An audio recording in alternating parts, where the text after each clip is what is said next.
Hi everyone, my name is Lauren. I'm an ICU nurse and I enjoy helping people memorize pharmacology and remember it so they can use it on the exam and in practice. So this video is going to be about insulin.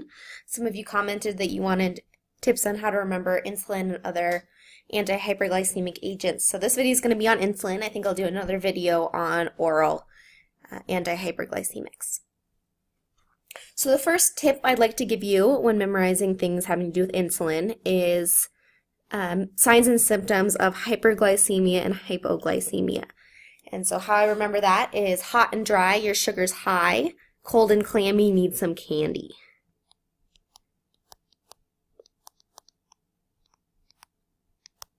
Cold and clammy, need some candy. So that means that if you're cold and clammy, diaphoretic, your blood sugar is low and you need some candy, some sugar to bring your blood sugar up. The other one is hot and dry. Your sugar's high.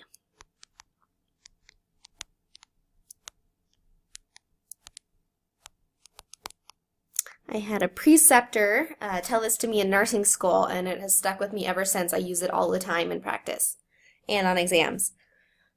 So that's helpful.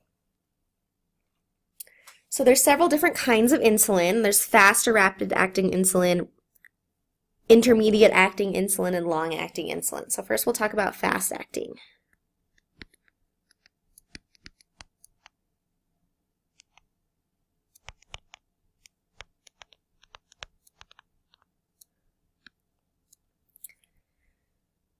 So for the purpose of memorizing different types of insulin, their duration, peak, onset, I want you to pretend that you're a nurse, you're giving insulin, and you want to be lazy. You want to give all the insulin at the same time. So you're going to walk into the patient's room first thing in the morning right before breakfast and give all the injections of insulin that they need to cover them throughout the day, which is possible. So for the purpose of memorizing, that's what we're going to do. So fast, rapid-acting insulin you're going to give for breakfast.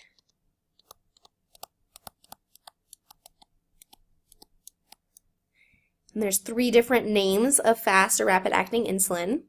One is Lispro. Another one is Novolog. And the third one is Aspart. So my trick for memorizing this is these are things that you can do very quickly, right? So you have a spurt of energy, and while you're eating breakfast, and you say, I'm going to make a list, pro, of all the things I'm going to do today. So it's really fast to make a list of the things you're going to do, and I'm also going to make a log, another list, a log of all the novels that I want to read. So over breakfast, you have a spurt of energy, you make a list, and a log of all the novels that you want to read. These are all things you can do very quickly.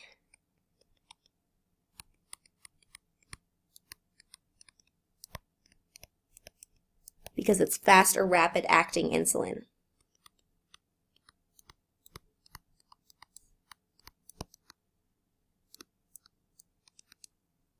All right. So remember, we're taking this insulin for breakfast. So the patient's about to eat breakfast. You walk in and you want to give them an injection that's going to cover their breakfast. So you want it to start in about 15 minutes. And it's going to peak at 1 to 2 hours,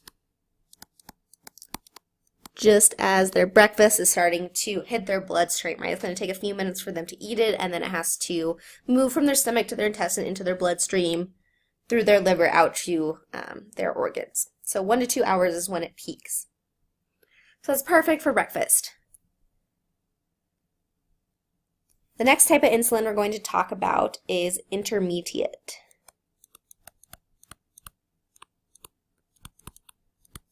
All right, regular insulin, I'm going to add here, also goes in the fast rapid-acting category, but we're going to talk about that last because I have some other details to add for that.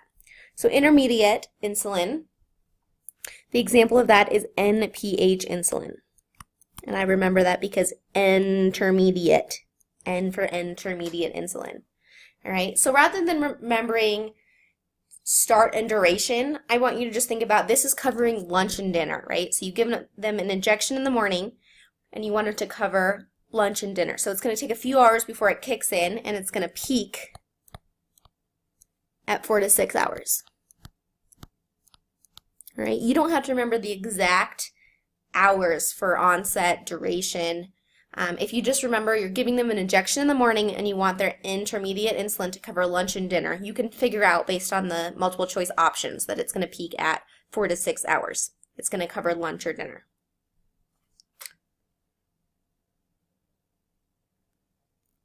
All right, so we have N for intermediate. Next, we're going to talk about long-acting insulin.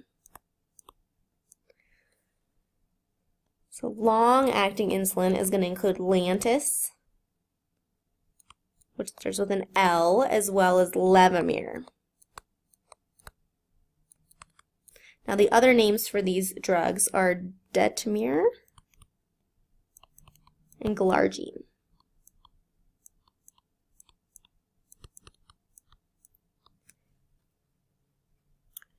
So long-acting insulin, let's talk a little bit about type 1 diabetes, which is why we're using insulin in the first place.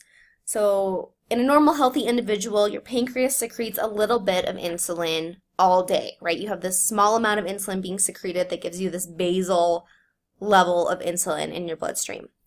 People with type 1 diabetes don't have that ability in their pancreas, and so Lantus or Levemir gives you that basal long-acting insulin. And it's peakless, right? So we're just pretending like the pancreas is doing a good job and secreting a little small amount of insulin all the time. We want peaks when we have meals, but long-acting insulin is just going to give us a baseline insulin coverage for 24 hours. So long-acting insulin lasts for 24 hours, up to 24 hours, and it is peakless. So the way I remember that is I pull this T out of Lantus, T, and the T here is peakless, right? It's like a plateau. If they give you Glargine instead, you can use the G's here and balance this bar across the G's, and that is peakless.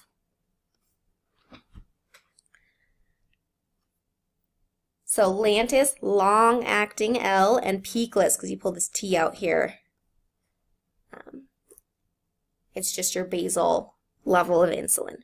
So as a nurse, you can walk into the patient's room first thing in the morning, right before breakfast. You can give them their Lispro to cover breakfast.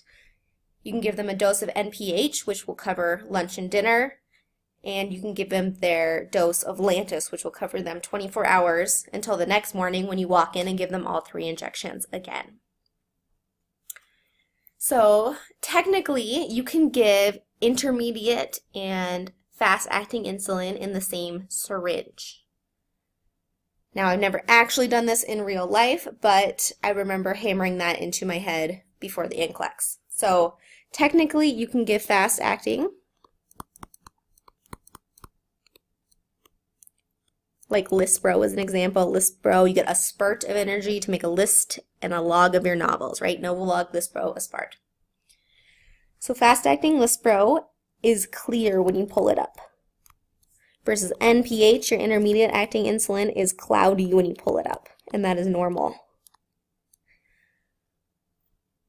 So the way to remember which is clear, which is cloudy, is that your fast acting is going to act soon in the near future. I think that the near future is always very clear, right? It's really clear what you're going to have for breakfast. It's clear what you're going to do first thing when you wake up.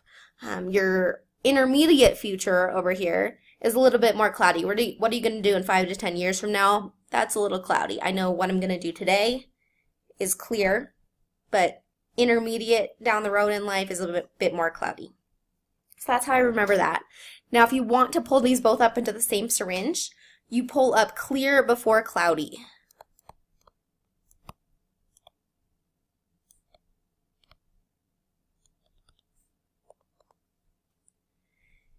So you can either just remember the phrase clear before cloudy. You can remember that if you alphabetize these two words, clear is first before cloudy. Or a third way to remember it is just to think about it. The whole point of drawing up clear before cloudy is so that we don't contaminate the clear with the cloudy.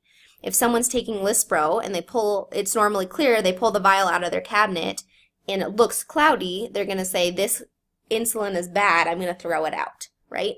But really it's just contaminated with your NPH insulin. Versus if you pull out your NPH and it has a little bit of your clear Lispro in it, it's still going to look cloudy, all right? It's still going to look good. All right, so that's your types of insulin. Let's go back up here to regular insulin. I said we'd come back to that. So technically, regular insulin is considered fast or rapid-acting insulin. And when you give it sub-Q, it has a onset and duration close to your fast, rapid-acting insulin. It takes a little longer, but the onset is 1 hour.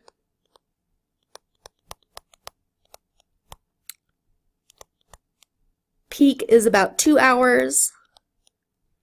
And it lasts about 4 hours. Now don't get confused if you look at different internet sites and some say 4 hours, some say 4 to 6, some say 3 to 5. The multiple choice question is not going to try to trick you like that. It's going to be generally, is this fast acting, is this intermediate, is it covering lunch and dinner, or is this long peakless, 24 hours acting?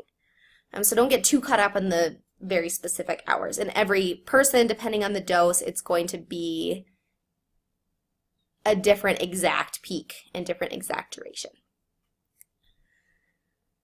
So regular insulin, given sub-Q, you can remember that it's a very regular pattern, right? 1 times 2 is 2 times 2 is 4. So it's a very regular pattern for memorizing your sub-Q regular insulin.